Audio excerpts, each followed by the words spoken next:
Proclamation.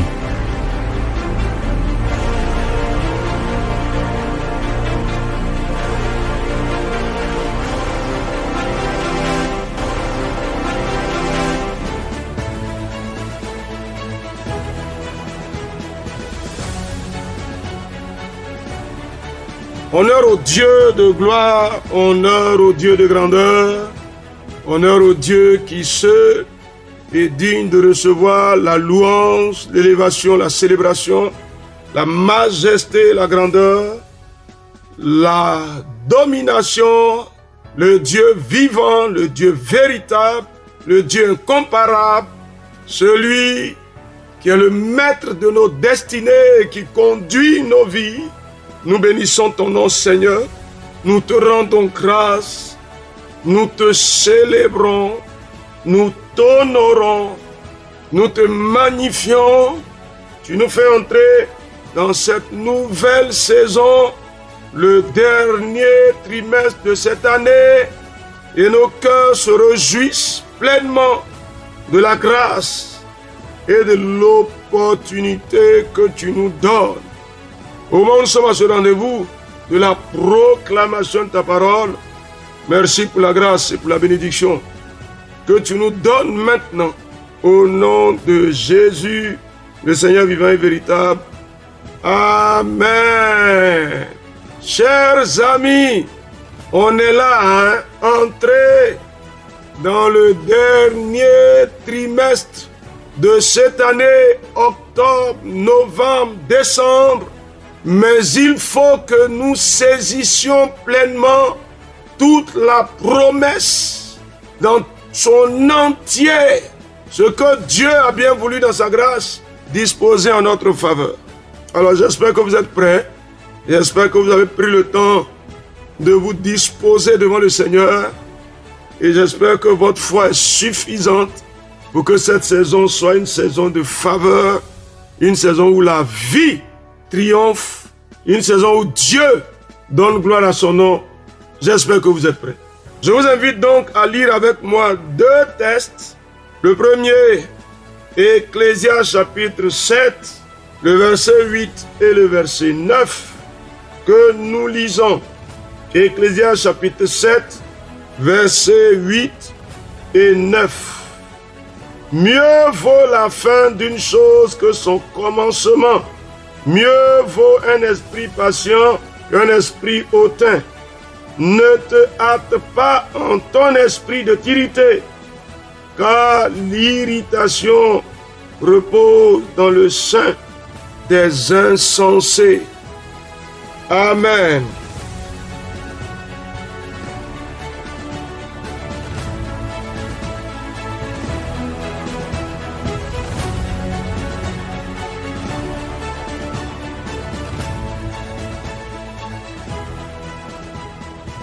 Ésaïe chapitre 40, versets 25 à 31, c'est le deuxième texte que nous lisons.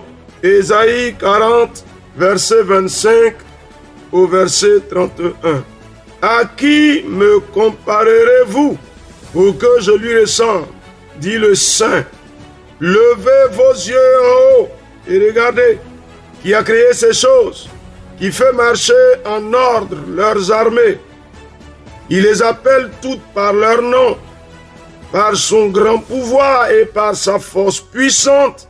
Il n'en est pas une qui fasse défaut. Pourquoi dis-tu Jacob? Pourquoi dis-tu Israël? Ma destinée est cachée devant l'Éternel. Mon droit passe inaperçu devant mon Dieu. Ne le sais-tu pas? Ne l'as-tu pas appris? C'est le Dieu d'éternité, l'Éternel, qui a créé les extrémités de la terre. Il ne se fatigue point, il ne se lasse point. On ne peut sonder son intelligence. Il donne de la force à celui qui est fatigué et il augmente la vigueur de celui qui tombe en défaillance. Les adolescents se fatiguent et se lassent, et les jeunes hommes chancellent. Mais ceux qui se confient en l'Éternel renouvellent leur force. Ils prennent le vol comme les aigles. Ils courent, ils ne se lassent point. Ils marchent, ils ne se fatiguent point. Amen.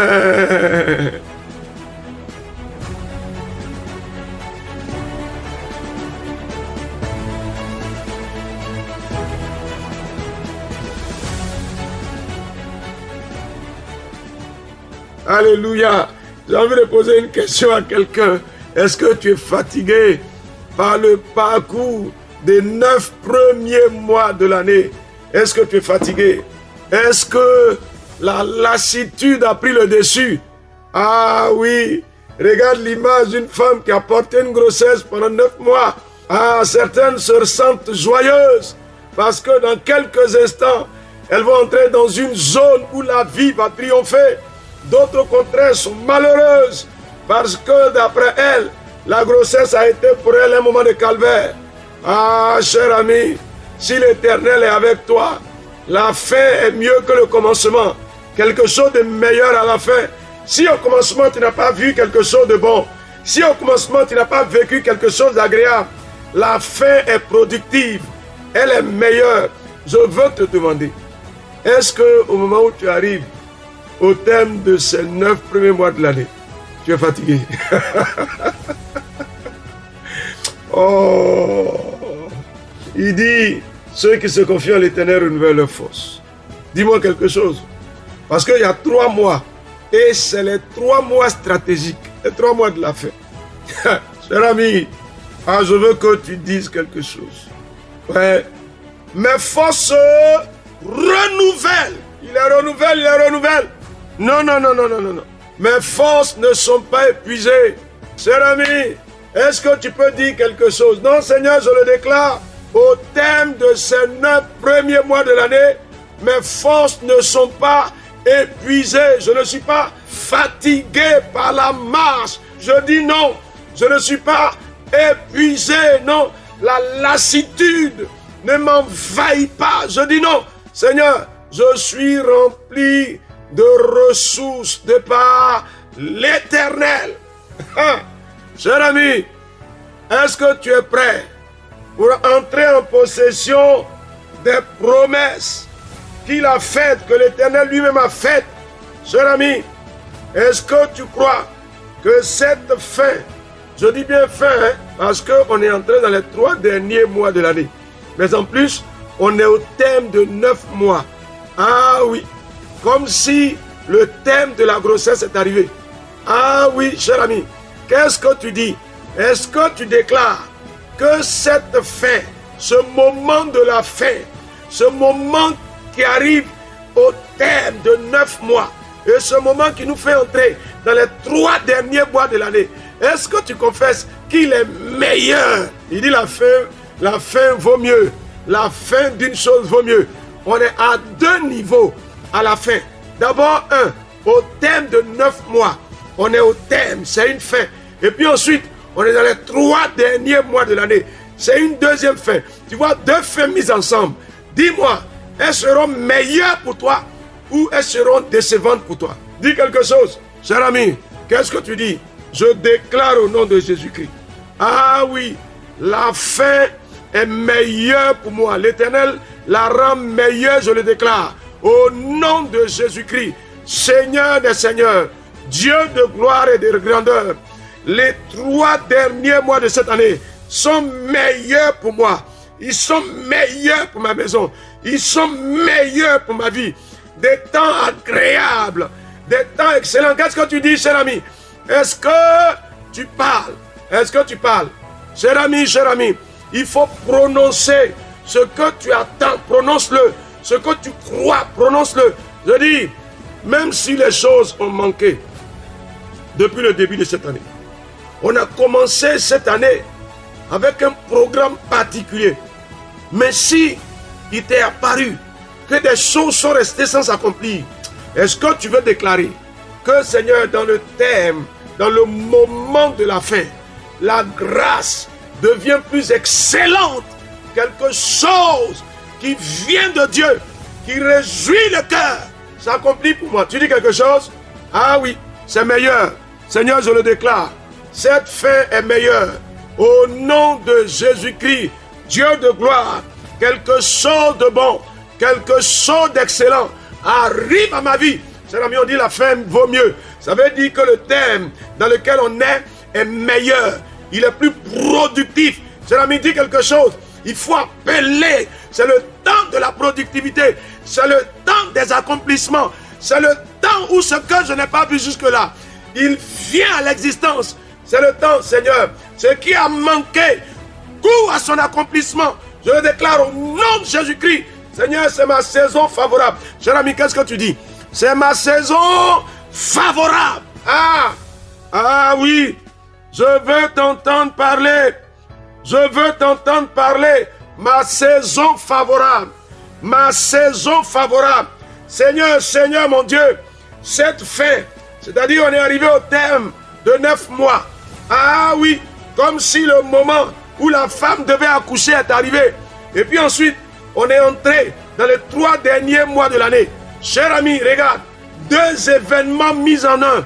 Quelque chose de divin court à son accomplissement, Seigneur. Je le crois, je le confesse. Mon Dieu, mon Dieu, mon Dieu. Non, je ne suis pas découragé. Non, je ne suis pas irrité. Non, je n'ai pas été trompé par l'Éternel. Non, non, l'Éternel ne m'a pas oublié. Seigneur, je le déclare, mon Dieu. Je confesse de ma bouche et je crois que cette saison est une saison favorable pour moi. Cher ami, dis quelque chose. Il faut que tu parles. C'est une saison favorable.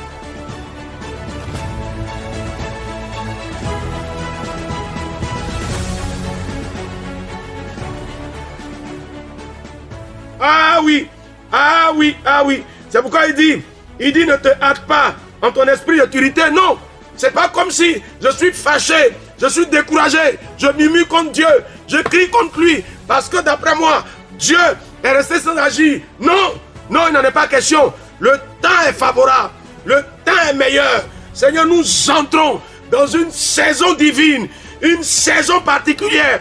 Seigneur, le temps dans lequel nous sommes est une saison qui sera meilleure, je le déclare. Nom de Jésus-Christ. Cher ami, qu'est-ce que tu dis? Qu'est-ce que tu dis? Écoute ce qu'il dit. Il dit, à qui me comparerez-vous? Ah, cher ami, levez vos yeux en haut et regardez. Qui a créé ces choses? De qui il s'agit? À qui tu as fait? Oh, cher ami, est-ce que tu peux dire, je marche avec le Créateur? Oui, je marche avec celui qui de rien fait venir à l'existence quelque chose. Je marche avec lui. Ah mon Dieu, je te reconnais comme le Créateur. C'est toi qui me fais entrer dans cette saison. Toi le Créateur. Toi qui fais toutes choses. Toi le Créateur. Cher ami, on dit au commencement la terre était informe et vide. Vide, il n'y avait rien. Il n'y avait aucune forme. Il n'y a rien que tu peux saisir. Il y avait les ténèbres. Des ténèbres, l'obscurité. Mais Dieu a déclaré que la lumière soit. La lumière est venue non seulement combler l'informe, le vide, mais la lumière est venue dissiper les ténèbres. Il y a quelque chose pour toi, bien il n'y en a pas. Je déclare qu'il y a quelque chose pour moi. C'est le Créateur, mon Dieu, c'est lui qui marche avec moi. Cher ami, qu'est-ce que tu dis? Il y a quelque chose pour moi, quelque chose de divin qui court à son accomplissement. Je le crois et je le confesse. Au nom de Jésus-Christ. Cher ami, alors regarde la question qu'il pose à Jacob. Il dit, pourquoi dis-tu Jacob? Pourquoi dis-tu Israël? Ma destinée est cachée devant l'Éternel. Mon droit passe inaperçu. Pourquoi tu dis? Tu te décourages, pourquoi? Non, Dieu ne me voit pas. Non, c'est fini. Cher ami, dis quelque chose. Ma destinée n'est pas cachée. Non, non. L'Éternel me voit. L'Éternel me connaît. L'Éternel s'engage à ma faveur. L'Éternel prend en compte les données de ma vie. L'Éternel prend en compte ma vie. Il la prend en compte. Cher ami, il la prend en compte. Il s'en préoccupe. Vas-y. Quand il dit ta destinée est cachée, c'est comme si Dieu s'en fout de toi. Non. Non, non, non, non, non, non. L'Éternel prend en compte. Et il se lève en ma faveur. Il se lève en ma faveur. C'est lui qui a dit, hein, il dit, il se lèvera le dernier. Il y en a qui se sont levés depuis le début de l'année pour essayer de te troubler, pour essayer de te bloquer, pour essayer de t'empêcher d'entrer dans l'accomplissement des promesses de Dieu. Mais l'Éternel se lève en ma faveur. Cher ami, qu'est-ce que tu dis? Il se lève ou bien il ne se lève pas? Mon Dieu se lève en ma faveur. Ma destinée n'est pas cachée devant lui. Il prend en compte ma destinée. Il prend en compte ce qui me concerne. Il prend en compte les besoins de ma vie. Il prend en compte mes attentes. Il prend en compte mes défis. Qu'est-ce que tu dis? Qu'est-ce que tu dis, cher ami? Qu'est-ce que tu dis? Ah, mon Dieu, ma destinée n'est pas cachée devant toi. Non, Seigneur. Non, Seigneur. Écoute ce qu'il dit. Ne le sais-tu pas? Ne l'as-tu pas appris? C'est le Dieu d'éternité. L'Éternel qui a créé les extrémités de la terre ne se fatigue pas. Mais pas comme si Dieu était fatigué à cause de toi. Il a travaillé pour les autres. Il est fatigué à cause de toi. C'est l'ami, tu le crois? Non, il n'est pas fatigué. Non, mon Dieu se lève en ma faveur. Celui qui a fait toutes choses s'engage avec moi. Oh, Éternel, Éternel, Éternel, Éternel, cette saison est favorable. Éternel, il y a quelque chose pour moi auprès de l'Éternel. Cher ami, écoute, j'aime bien ça. Il dit, les adolescents se fatiguent. Eux, ils sont pleins de vigueur, ils se fatiguent. Les jeunes hommes chancellent. Mais cher ami, celui qui se confie en l'Éternel, il renouvelle ses forces. Cher ami, cette force-là, tu en as besoin. Ah oui, tu en as besoin. Cher ami, dis-moi quelque chose. C'est un temps de renouvellement. Renouvellement à tous les niveaux. Force physique, force morale, force spirituelle. L'Éternel les renouvelle parce que je me confie en lui. C'est ça? Je me confie en l'Éternel. Et il renouvelle mes forces. Je dis bien les forces physiques, les forces morales, les forces spirituelles. Il les renouvelle. Il les renouvelle, mais il ne les renouvelle pas. Il les renouvelle. Oh Dieu, béni sois-tu pour ce que tu opères en ma faveur dans cette saison de la fin. Au nom de Jésus. C'est l'ami, dit Amen. C'est l'ami, dit encore Amen. C'est l'ami, dit une troisième fois Amen. Et puis acclame le Seigneur. Alléluia. À lui soit la gloire. Ésaïe chapitre 40, verset 25 à 31. Ecclésiaste chapitre 7, verset 8 à 9. Écoute-moi. Dans cette saison-là, il faut que tu travailles sur ta propre vie. Il faut que tu travailles. Il faut que ces passages-là, tu les prennes et que tu travailles. Je répète, Ésaïe 40, 25 à 31. Ecclésiaste chapitre 7, verset 8 à 9. Grâce et paix sur toi, au nom de Jésus. Amen.